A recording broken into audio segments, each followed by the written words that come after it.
Welcome to Algebra 1, Chapter 9, Section 4. Factoring to solve quadratic equations. Here's a quick review of product. The product of 8 and the quantity x plus 2 is 8x plus 16. And the product of x plus 3 and x minus 4, well, you need to either use FOIL or the box method.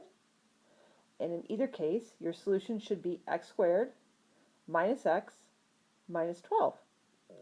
Check that, and if there's any questions, bring them tomorrow. Our vocabulary word is factor. To factor an expression is to write it as the product or multiplication of two or more expressions. So for problem marked number 3, cross out the expression that does not have 6 as a factor. For number 4, circle one factor of the expression x squared plus 3x minus 18. So first I need to factor x squared plus 3x minus 18 using the box method. Now I need to determine two factors of negative 18 that's going to equal a positive 3. I'm going to use positive 6x and minus 3x. So do we not only see that one factor is x plus 6, but we also see the complete factorization as x plus 6 times x minus 3. A couple videos ago, we talked about the 3 ways of finding solutions of quadratic equations. One was graphing, one was square roots, and one was factoring. The property you use for factoring is the zero product property. So we factor a quadratic equation, and then we set each of the factors equal to 0. So if x plus 7 times the quantity x minus 2 equals 0, then we know that either x plus 7 equals 0 or x minus 2 equals 0. And from that statement, we can determine what each value of x is.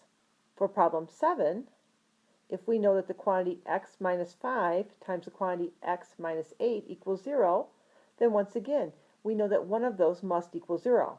So either x minus 5 equals 0 or x minus 8 equals 0. If you have any questions, bring them to class tomorrow. When using the zero product property, once the equation is factored, it's pretty straightforward. You set each factor equal to 0, and then you solve each binomial equation. So x plus 1 equals 0 means x equals negative 1. X minus 5 equals 0 means x must equal positive 5. You go ahead and try the 2 problems listed under number 10, and then restart this video to see how you did. Here are the solutions as I solved them. Bring any questions you might have to class. Here's one for you to try. Go ahead and try this, and then check back here to see how it was solved.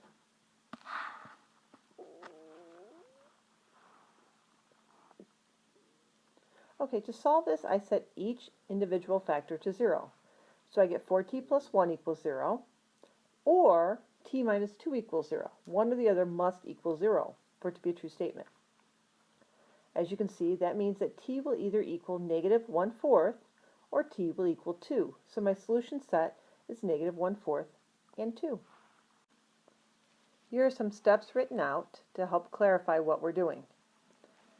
So first thing we need to do is to write the equation in standard form. So in this case, where we have x squared plus 14x equals negative 49, we'd have an ax plus bx plus c equals 0. Once we do that, we need to factor the equation. So we have x plus 7 times x plus 7 equals 0. We then know that either one of the factors or the other must equal 0, so x needs to equal negative 7. I would like you to go ahead and work this one in the lesson check. The solution set should be the set of negative 5 and negative 3, and bring any questions you have to class.